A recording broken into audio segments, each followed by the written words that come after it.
faster, and there's all kinds of booklets which are still in use, which have these Dravya Puja texts of the Bhaṭṭārakas. And in this case, you also find them in newly printed Puja Path Samgrahas, whereas I've only been finding them in the manuscripts because the rituals weren't in other places. The rituals are being discontinued, so there's no need to print them. In these places where the ritual is still taking place, they've also become a part of the typical Puja Path Samgrahas there. And if I skip this, this man comes up here, Acharya Shanti Sagar Dakshin, who was one of the first naked munis to reappear in India in the 20th century after like a gap of several centuries. And here's a manuscript from Jaipur, which is similarly an Acharya Shanti Sagar Puja. There's many of them in printed versions now, but here you find an early 20th century Hastalikit handwritten manuscript of one of these eightfold pujas of Shanti Sagar. So actually what you see, and why I'm including this, is because it shows very well the continuity of the practice of writing pujas of ascetics, whether it were the Bhaṭṭārakas.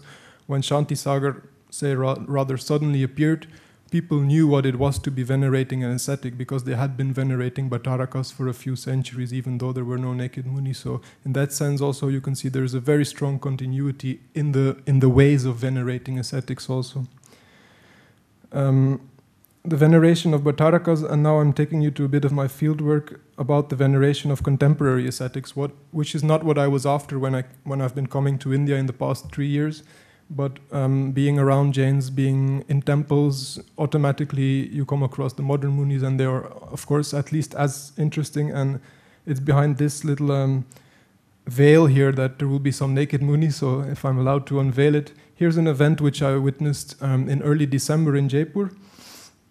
A very theatrically arranged Guru Shishya Milan. What happened is that the right half of this intimate hug is the Shishya of the other half, who came back. He actually came back from Delhi from having a Prakrit course in Kund Bharati, and after a few months of separation from his guru, this is very much mise en scène, theatricalized, he was reuniting with his guru in Jaipur on a stage, and a few hundred, if not thousands of Jains witnessed this just outside of Sanganeri Gate, so this is a very highly visible place in Jaipur also. After that, the Acharya was seated, and all the present ascetics, the munis and the nuns dressed in white, the Aryakas, circumambulated the Acharya, just as you would do with the Jina image. And that was extremely new to me. Not only were his feet washed, which you could interpret as a very general way of welcoming someone, what actually happened was there was a Panchamrit Abhishek of his feet. So Panchamrit Abhishek is another typical Bispanti way of doing puja. That would be anointing the image, or here the Acharya's feet, with water, sugar, and I've been told that used to be sugar cane juice actually until it was replaced with sugar. There would be ghee, milk, and dahi. That would be the Panchamrit. So this is the very first time that I actually saw a living ascetic being venerated in that ritual idiom. What happened afterwards, another procession through the city, and at Ram Lila Maidan, at least this many people witnessed the rest of the program. The Acharya was seated on a throne on the platform as he would be for any pravachan or any other ritual function. And what he's looking over onto now is a way, a leapway in the middle of the hall, and people come carrying flags. And what you see here already is, again, water, and these are wealthy laymen, which probably won the auction of getting the honor of being able to do this, to bring the water, which again, the Acharya's feet would be washed afterwards. Many types of fruit and other offerware were being brought, and these were all to be how do you say that? Archana, to be offered at the feet of the Acharya. So the parallel here is that exactly as you worship a Jina image, the Acharya here is also being worshipped.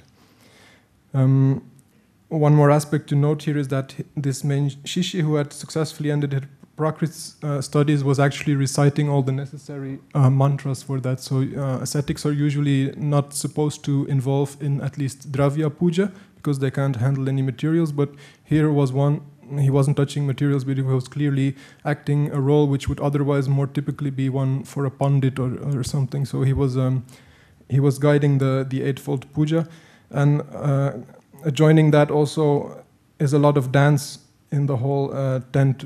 And that's one more of the Western presumptions. If you know of Jainism as an ascetic tradition, you think of coolness and of detachment. And when you see bhakti, which is really an emotional and a warm and a very active environment, and that's a surprise also for you. But this is absolutely very bhakti-purvak occasion, so people dance and sing. 1 week later, I witnessed another event, at least as large. There's more naked munis coming. This was a Kshulak Diksha taking place. So here he's actually being anointed as a Kshulak, as a kind of initiation stage to become a naked muni himself. As a part of these proceedings, however, there was an Dravya Puja again of this deceased muni, in this case, first to start with. That's Bahubali Sagar, who deceased about 2 years or maybe 3 or 4 years ago. And again, the lay people seated here on the stage are offering these 8 substances in veneration of this deceased ascetics, while or in between people would again be dancing on the stage. And it's not untypical to see munis looking at least a bit apprehensive about the whole thing, but they definitely are there.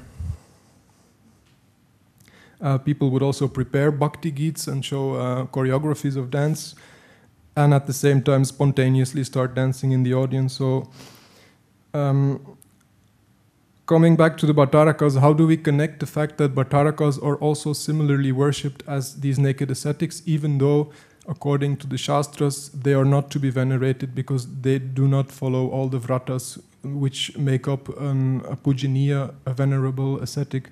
There's a comparison here which I'd like to draw, in this case at the basis of another daily Bhakti Purvak event. Each day the naked munis are fed by the laity, they eat from the hands. And there's a Navada Bhakti which is to be performed before that, so there's a very strict procedure to be followed, a way of venerating them before they actually are fed. Now the way that munis, these living munis, are venerated, and that's a parallel which might have already become clear, is very parallel to the way that Jina images are worshipped in the temple. You've seen the Ashtadravya Puja, you've seen the Panchamrit Abhishek being performed on the living ascetics, just as it would be the case on the Jina images. And the third parallel I draw with that is these Bhaṭṭārakas also, they were just a recipient, you would say, an object for that veneration, which again underlines the fact that the practice of veneration itself, the practice of devotion, is an important element of Jainism. So coming back to my reappraisal of ritual and devotion as central elements of Jaina Dharma, both soteriologically and epistemologically, a few more semi-theoretical explanations of this. Here's one, for example, or here's a problem for us to deal with first. It is often stated, or ontologically, it is just the fact that a Tirthankara, a Jina, is liberated and that he will not be responding to our prayers. So the question that raises itself is, when we are offering dravyas in a temple to the Jina who will not be replying to it in any way, why are we actually doing it? Here's one explanation from a Western author, Bab, who says that actually the ritual giving of substances is a ritual relinquishing of it oneself. Actually, when we offer some rice, it's actually a practice of tyag. It's almost an ascetic practice yourself. You have this property and you give it away. So this is one specific interpretation which says that it's not just giving to the Jina in order to get some response or reply from him. It's actually a practice which develops your ascetic skills, you could say, because you're distancing yourself from your possessions.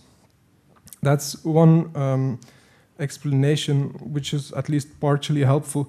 There's something else, however, that at the same time, even though ontologically the Jina is not responding, he does exist as another in the relationship constructed by the rite. That means even if the object of devotion is unresponsive or absent, this bhakti is still a relational dialectic act and emotions and mental states arise which are as real as those in relation to real existing present dialogical partners.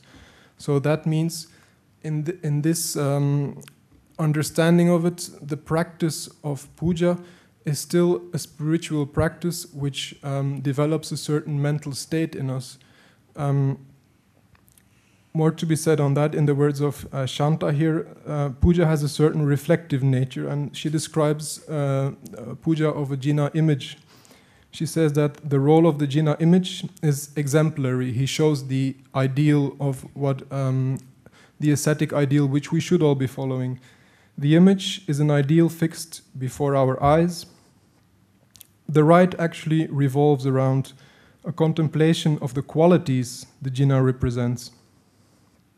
And what we're supposed to do is emulate his ascetic virtues, specifically those of tyag, of abandonment, of relinquishment. All of this induces spiritually valuable attitudes and dispositions, like tyag, and it is an exercise of concentration on the jina's virtues and perfections. So what I'm trying to come to here is a wholly different understanding of puja than the European colonial experience of it, which I started out with. Here we're actually trying to understand in which sense this ritual develops a certain mental disposition, which you actually leads you to develop specific skills and attitudes also.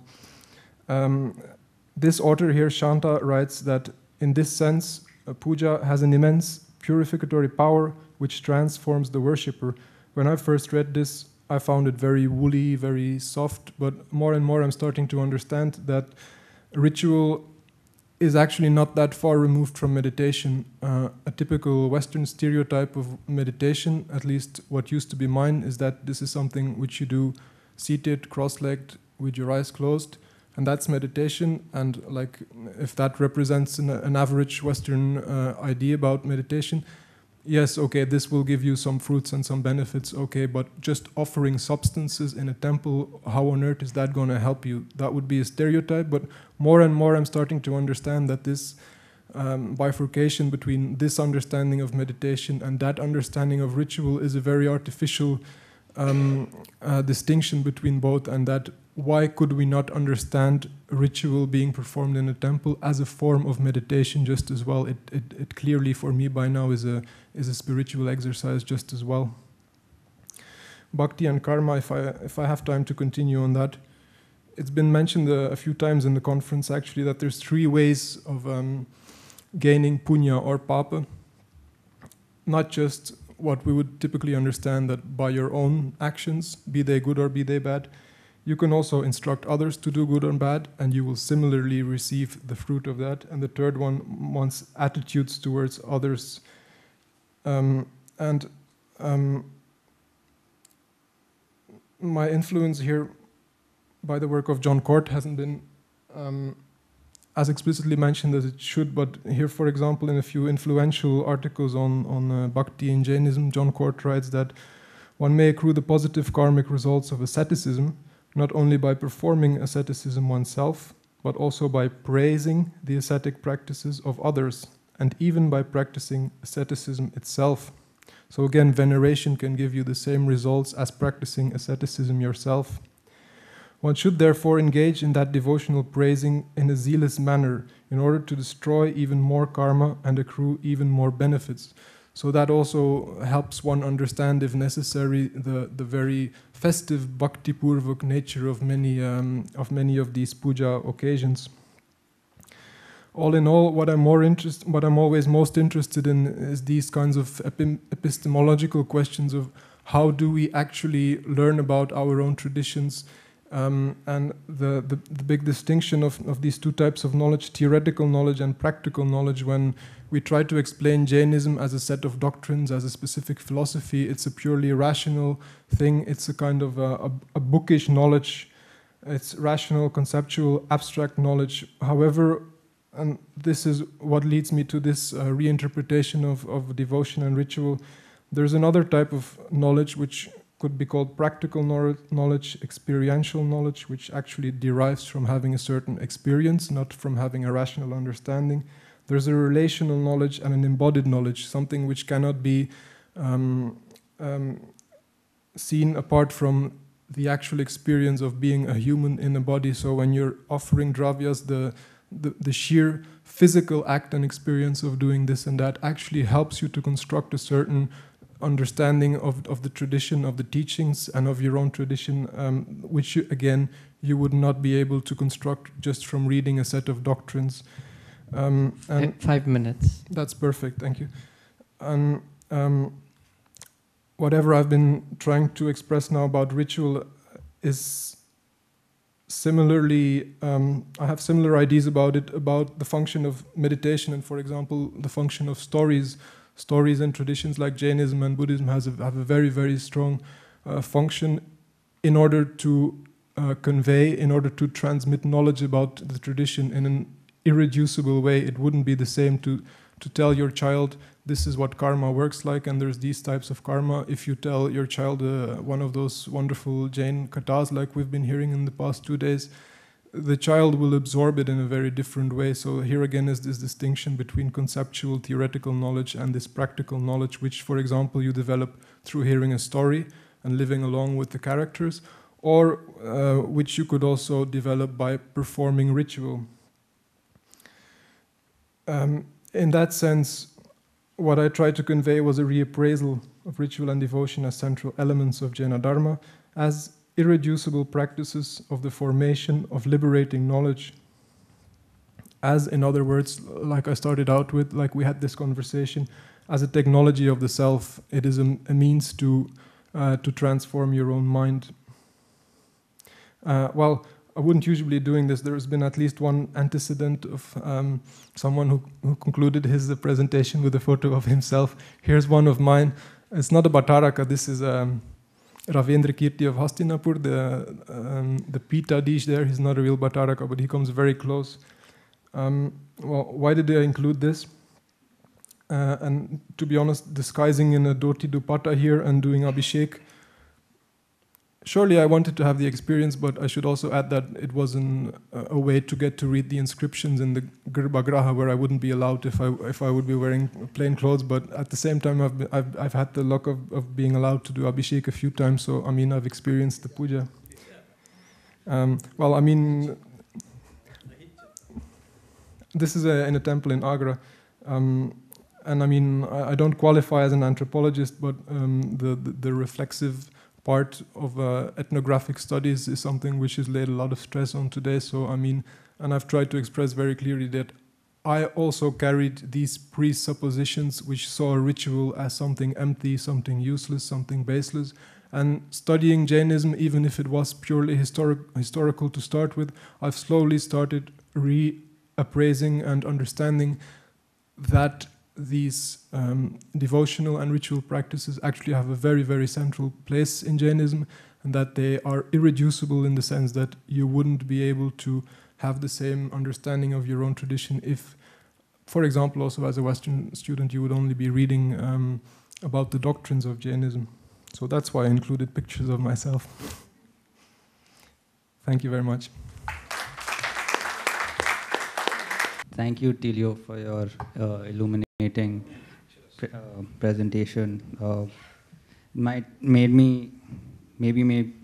me relook at my own distaste for ritual worship in Jaina. But sorry, say again. I might have to relook at my own distaste for ritual in. Let me know. Yeah. So I was just wondering if there's any literature on the quote-unquote inauspicious times that you mentioned for the Bhaṭṭārakas, when they were sort of forced to put, when they wouldn't roam around with their clothes off, as in they had to don clothes again. And primary sources? Yeah. Let me answer that. Absolutely, there's 2 or 3 scriptural references which would be only 16th, 17th century, but which actually account specific accounts of this or that specific Bhaṭṭāraka who we knew actually lived, who, for example, was invited to visit the court of the Sultan in Delhi, and specifically because one of the wives of the Sultan wanted to meet this charismatic monk about which she heard a lot about, but of course it was impossible for him to appear naked before her, so he put on a cloth for the first time. Another account of it says that one specific monk instructed his disciples to do so because they were being harassed. So I can surely share those 2 or 3 scriptural references which you had. Apart from that, this is always the very first thing which I hear when I arrive at a new place for my research, and people, when they hear that I'm researching Bhaṭṭārakas, they would say, well, that's why the institution arose in the early 2nd millennium, because naked munis were being harassed and they couldn't roam on the streets naked. So there is scriptural reference, and it's definitely the most common interpretation of it. Thank you. Just a small second part. Those illustrations that you showed us, were they just generic sort of depictions of sort of Oriental depictions of religion in India, or were they specifically depictions of Jaina? No, I should have made that more clear. I've seen a few of those, and typically they would be Hindu temples. I've never seen one which actually says that this is a Jaina temple. So, I mean, it still is instructive in the sense of a general view on how Europeans saw Indian temples, but not specifically Jain temples. No. 18th, 19th century representations was common. Several such. These kinds? Yeah, or even earlier, I would suspect. Because 18th, 19th century, you might have, at that point you already had, scholars